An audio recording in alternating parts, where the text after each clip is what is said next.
the Cybersecurity and Compliance Podcast with Craig Petronella. Learn about the most current IT security threats in ransomware, phishing, business email compromise, cybercrime tactics, cyber heist schemes, social engineering scams, as well as hints and tips from leading professionals to help you prevent hackers from penetrating your network and dropping ransomware or malware payloads. This podcast will arm you with the best info to defend your network against the latest cyber crimes. Don't forget to like and subscribe. And now, here's your host, Craig Petronella. Good afternoon, everybody.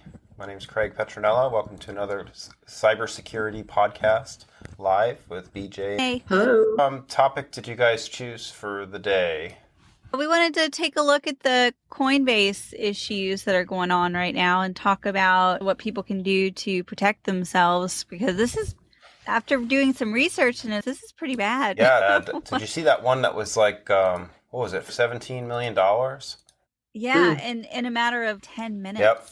Like, it was gone. Like, as soon as the person put their money in it, $11.6 million lost in under 10 minutes because they fell for a fake notification scam. But the weird thing was that this notification popped up saying that it was from Coinbase and that something was wrong with their account as soon as the person signed up for it and put the money in there. Yeah, so it tells me is that they must have been spying on their email or something to that, right? You know, cases that I've been hired to do, you know, kind of like we talked about this, I think it was yesterday actually, with words like wire transfers or some kind of ACH or something like that, and then all of a sudden they would resurface. I think it was a similar, they did those, I looked at a bunch of the links for the Coinbase issues, and there's numerous issues, but they didn't really explain how.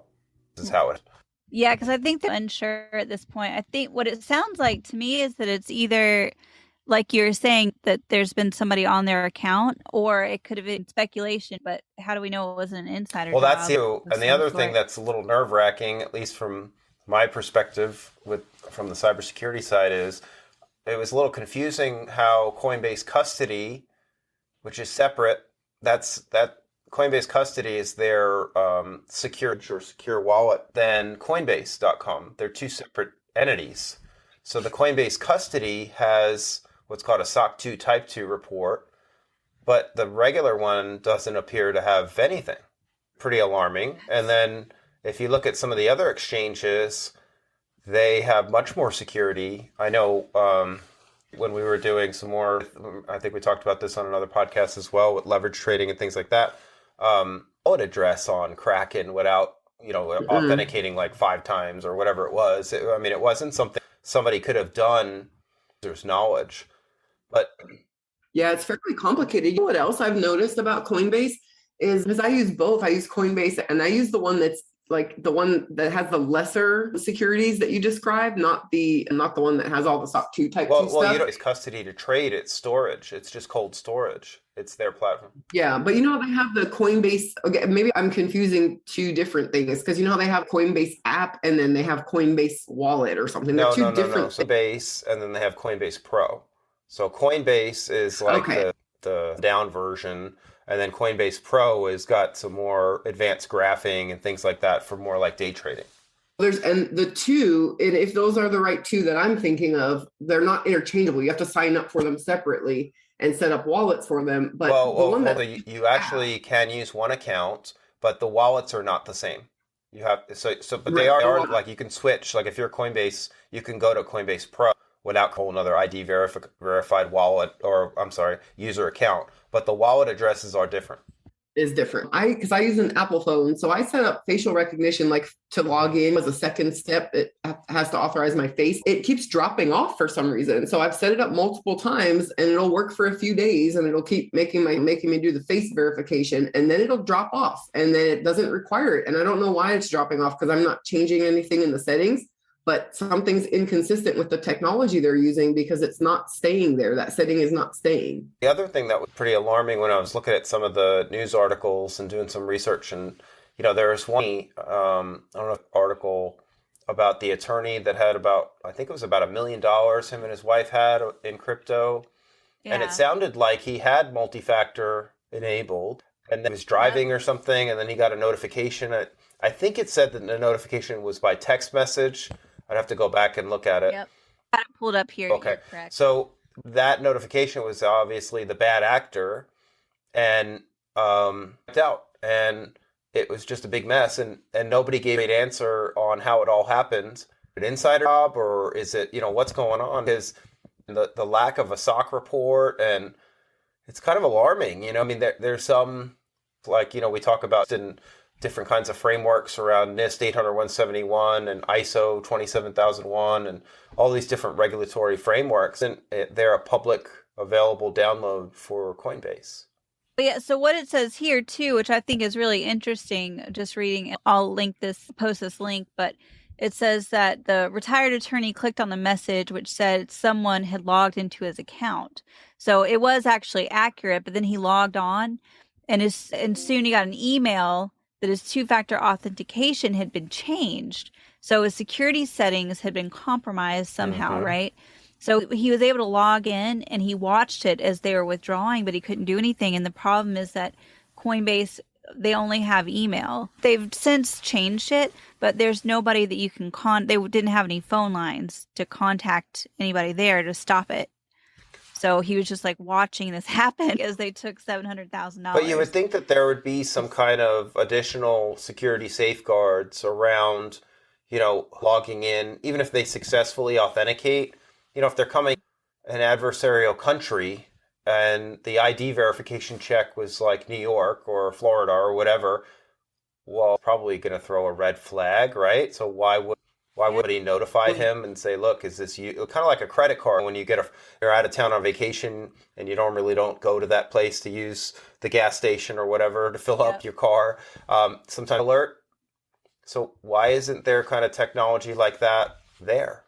Do you know that this is, again, a situation, like you pointed out, the difference in security levels between the exchanges? Because Coinbase seems to be you have a lot of entry-level crypto enthusiasts on Coinbase. And I use it too, because it's very convenient, right? That's the C word. It's very convenient because you can really transfer money very quickly because they don't have all the extra measures. Because when you use Kraken, for example, if you use a new device, not even being outside of the country or anything, but any new device, it's going to make you verify it by email. Because I use a VPN, and so it makes me do it every single time. And so that's just another layer there. And then they have that global settings lock. So yeah, this is a trade-off, right, with the convenience. But you pointed out a good thing to talk about, Erin, too, with the possibility, not saying that there was insider threat, because it very well may not have been, but it's a good topic to bring up because, as Craig always mentions, training is so important. And we see a lot of organizations that don't do training, right, with their employees. And so they don't know what to look for. But it happens. There was just an article yesterday, and this happened years ago, but I guess there was an interview done with that singer Grimes, who's Elon Musk's off and on significant other. And she had admitted in the interview, and now might be facing legal ramifications, but in the interview, she admitted that years ago, someone had taken a photo of her that she didn't want posted, and they posted it on their blog.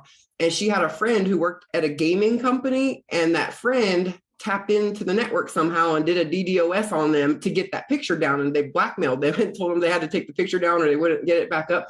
So basically, she essentially admitted to hacking this company over a picture. So those things, that's just a perfect example right there. That's Elon Musk's girlfriend, right? So these things happen, and it's unfortunate, but it's true. And so training is very important to know what to look for. Yeah, I've always said training on both sides, for the company or the exchange, as well as the individual. Training is so essential nowadays. The training, the attestation, the certificates of compliance, all of that is all necessary now. If not for you training us on what to look for with phishing emails, I can probably think of 50 examples of things I would have clicked on in the last 6 months alone. Well, it's right before we fired off the podcast on this. I got a phishing email, and it was about, but instead of a phishing email, it says in big blue base, coin-base, and then it says, Dear customer, we found unusual and suspicious activities in your Coinbase account. We've decided to ban your account to protect you from any loss. Please call the support team now for ID verification and to continue your use of your account. Note, failure to do this will result in a permanent ban on your account. Thanks in regards, Team So they're Coinbase. using psychology. And then it has a 1540907 number. I won't say the rest of it. Yeah. And then it comes from a Gmail user. Oh my gosh. And these things, they're so layered, just like how you always preach about cybersecurity needs to be layered. As you can see from this phishing email example, this is a layered approach to a social engineering campaign because number one, they hijacked off of a news story. There's things going on with Coinbase. Then they're preying on your fears about something happening to your account. Then they're preying on your, whatever you want to call it, fears mixed with dignity and whatever, because now they're saying that you might be banned. So now that hits a different chord in your deep mind. And then not only from a psychological perspective, are they using a layered approach? They're also, I would venture to say that every link in that email and the phone number itself is probably baited with something ugly. And so the possibilities of you doing something that will negatively impact you are probably layered as well in that email. So they're using a layered approach to everything they do as well. Yeah, if you think about it, the times that we've done our own phishing, set up our own phishing campaigns, thank you. It is very layered. You have to think about everything. You have to think about what it's going to look like. Was the email going to go to spam? And to be clear, we did phishing campaigns as part of a pen test. Like even in our own practice, remember we made the decision to use a system with dashboard technology, right? So we would, because of emails, we wanted to make sure that our ecosystem and our clients were getting messages from us and they wouldn't be phished emails, right? So we used the portal system. So just like with your bank, I mean, your bank is not supposed to be sending you emails. And if you have a notification, you're supposed to log into your dashboard account and things like that. But never, ever log in with the link on the email. Right. Go the normal way as if you didn't get that email. Do it how you normally do it without responding directly to that piece of and never call the phone number in the email. Always go direct to the manufacturer of the website and call on the contact page. Yeah, but we should mention that people don't realize that phone numbers can have spyware linked to them. And so a phone number, and I don't mean to be over alarming because people have enough to worry about, but it's just true. Don't dial numbers that are linked to these types of messages you get because the numbers themselves can be linked to spyware. Well, not only that, I mean, they could have highly trained social engineering people on the other end that are persuading them to divulge more information, like, whatever, personal identifiable information. And, mentioned the biometrics angle of your voice being recorded. And we know there's technology out there that can duplicate a human voice very effectively. Yeah, that's a good point. So you have to be careful. They might ask questions that you'll have to say, whatever, so there's your voice saying that. It's just a time, and this seems like total chaos out there right now. We can have hope that maybe this will all start to get better, but the proper cyber hygiene is obviously the right route for this to get better. And that's a good time to mention, for an example, like you can't underestimate any threats out there. You can't assume. Let's talk about the fact that Microsoft and the huge big tech companies, possibly, well, we know they got breached, but it's looking like possibly they were breached by a group that's led by a teenager. And that's the fact of the state of things that we're in. You cannot underestimate any threats out there in cyberspace. You have to take the proper precautions. If Microsoft and NVIDIA were breached by a teenager. Back to this, question. So, unique identifier, typically a network called a MAC address ID. Like if I'm going to sign up Coinbase from my phone or from my desktop, there's going to be a unique MAC address ID on my phone. And there's going to be a unique MAC address ID on my desktop. Why couldn't whitelisting technology be enabled such that when I sign up, that's kind of like your IP, right? It goes a step further because this is a hardware MAC address. Why not have these things on file, part of my profile and persona of who I am, right? A bad actor tries to exploit that, and the check doesn't match, meaning the MAC address doesn't match, and the IP, you have all these risks, right? It's like, it should throw a red flag to support saying, hey, look, they're not really who they say they are.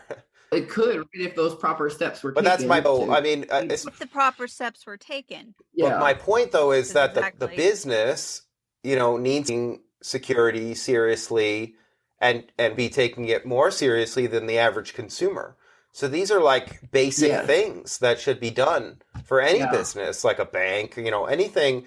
If you are, There may be a reason you're on vacation, whatever, but that's when there should be like either a support person or somebody stepping in to say, hey, look, this is a red flag. It's real. Let's reach out or something. Right. Yeah, absolutely. In the defense of Coinbase, this problem is very widespread. They're making mistakes with their security, and so is pretty much everyone else, right? Because you remember we had a situation with a financial institution, and we found evidence during our pen test of multiple brute force attacks of specific employees.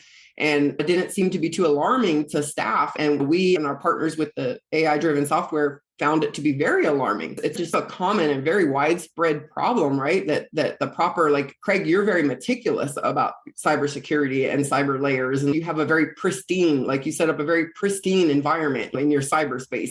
And that's not common. Well, I think the other link here is that since crypto specifically is still, regulations are still being hashed out and decided upon.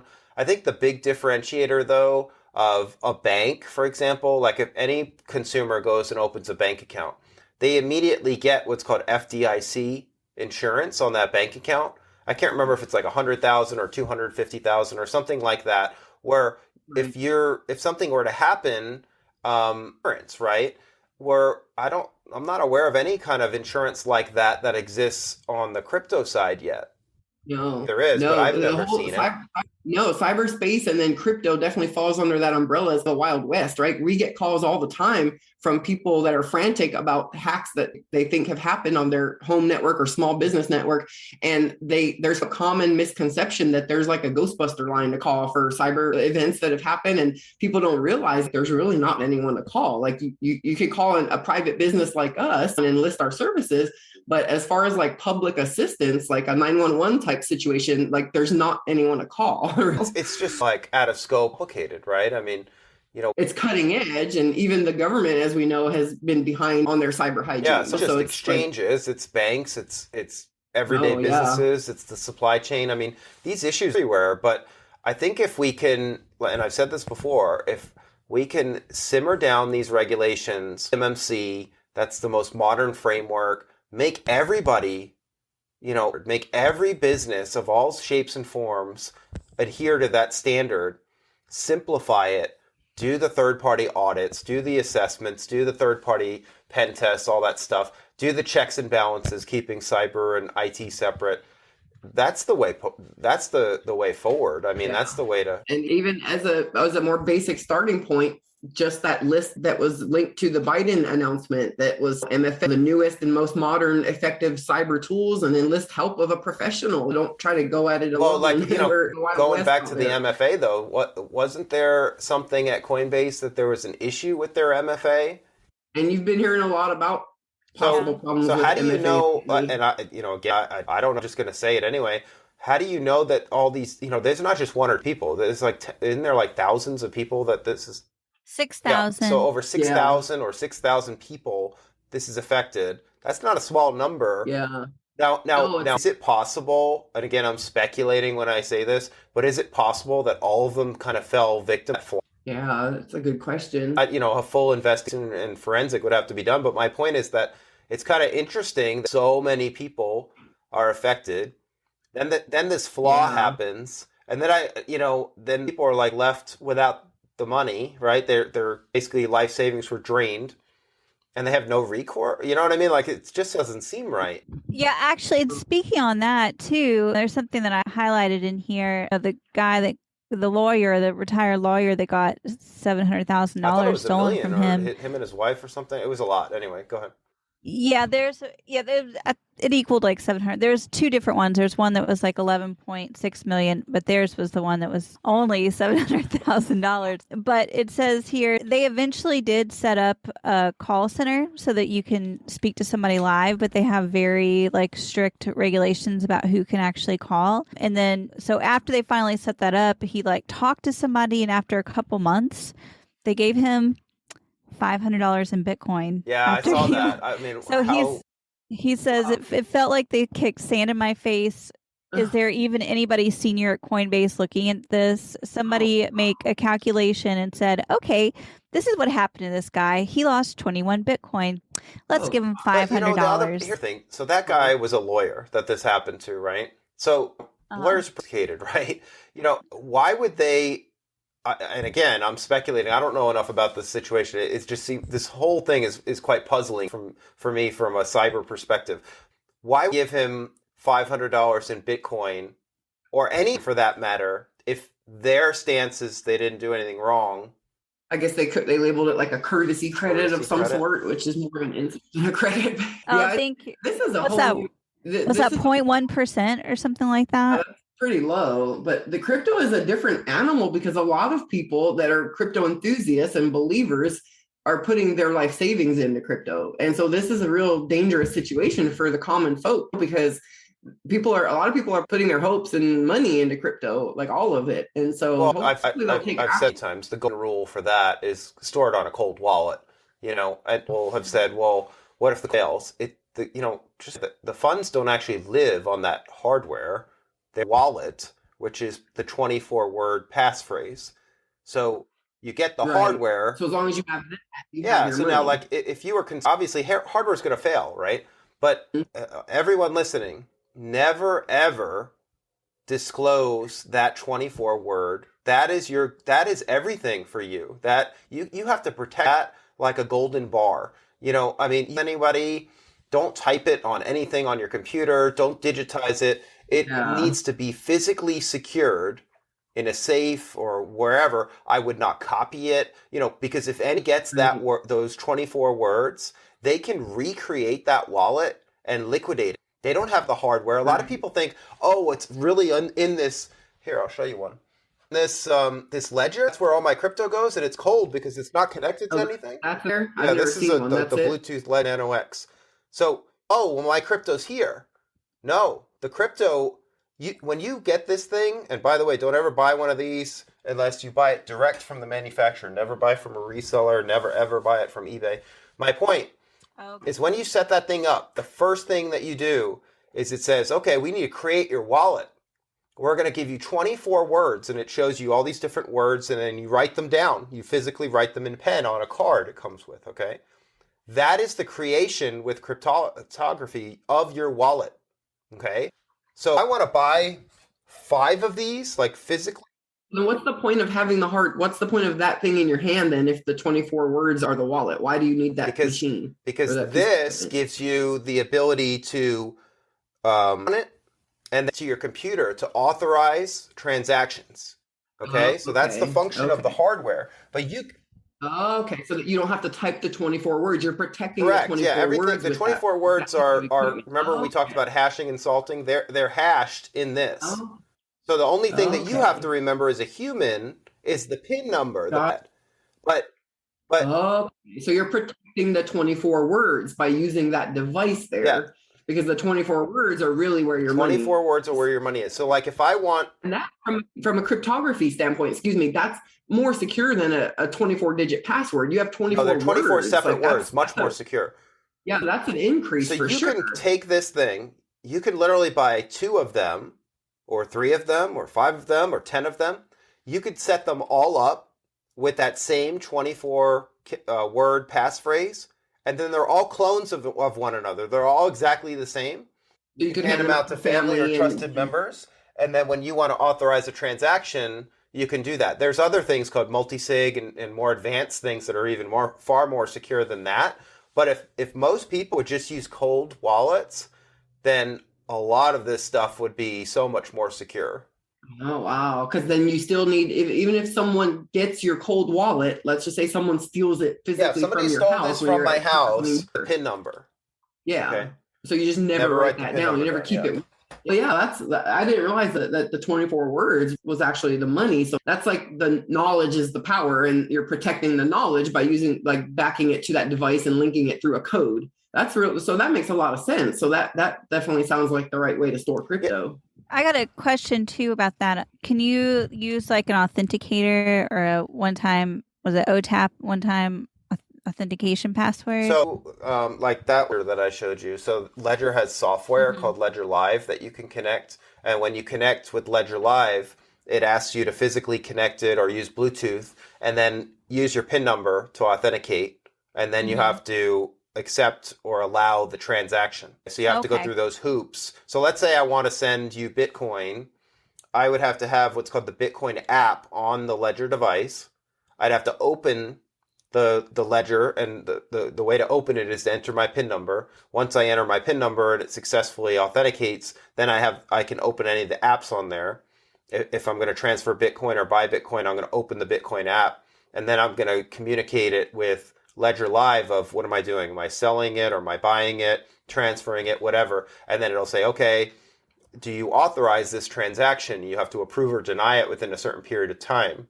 It's all authentication layers. So that's definitely enhanced security. And we know that a comment people may not realize, but one of we actually have, we're Petronella Technology Group and Petronella Cybersecurity, but also blockchain security is us.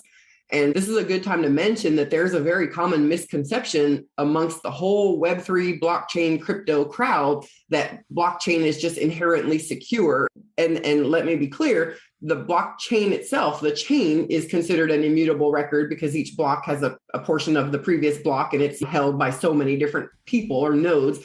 That part may be true, but the infrastructure that you're using to access that chain, your network, your IoT connected devices, all these things that we're hearing, all these possible ways that something can be breached, that's all still vulnerable.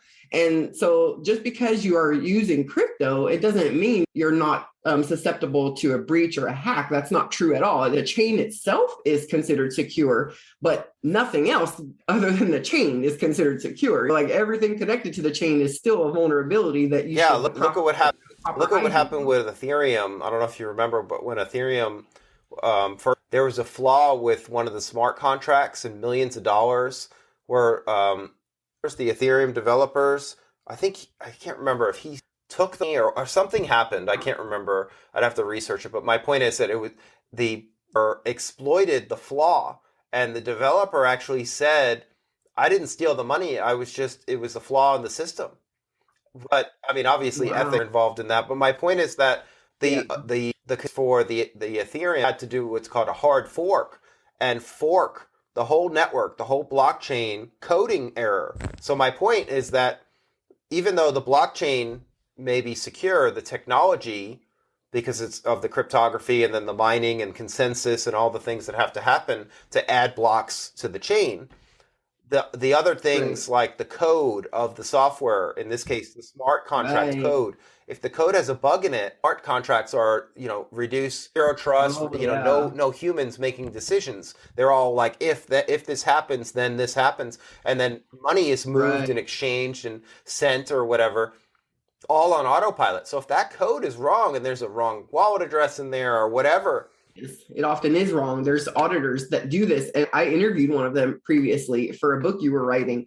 And literally he showed me a list, because it's public knowledge, of all these different blockchains that were found like their code was flawed, passing audits. And so again, that word layers comes to mind, because what you're describing is a layered situation. So you have the blocks themselves that can't be changed. They're immutable unless there was like a majority attack, which is uncommon or rare.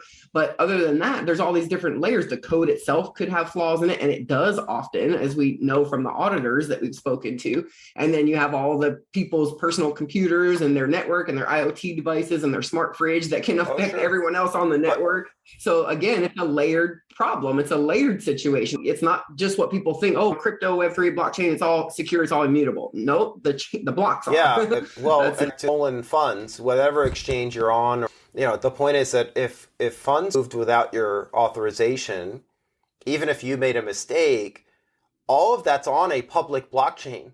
So eventually, it's kind of like, have you TV shows where they find a mass murderer from 30 years ago, whatever, then they convict him with DNA or something. It's the same thing. Like all these people, like that lawyer that lost all that money, all this stuff is on the public record. Enforcement catches up and forensics catch up, and they chase the rabbit trail. Eventually they're going to find where it is. And now it might lead to an adversarial country, or it might lead to, different, but look at what happened with the Colonial Pipeline. The FBI to successfully recover, what was it, 600 million, or it was a lot of money. It wasn't all of it. That's a good point. Just like, that's a good point. When that argument is just falls apart when you really study it, the argument that crypto is for criminals and cash is not, it falls apart when you study it, because you'll never be able to find out what happened with a cash transaction last week. But you're right that all this stuff is stored on a block. It's all public record, and yeah, just because the mystery's not solved today, it doesn't mean it can't be looked at a later time. Yeah, that's my point. Eventually it'll catch up to you. So, I mean, like I said, it might lead, like, look at what happened with Colonial Pipeline. The mistake was they used an exchange to flip the crypto that they were collecting from the ransom fees paid. They then transferred that to fiat, wherever they were in whatever country.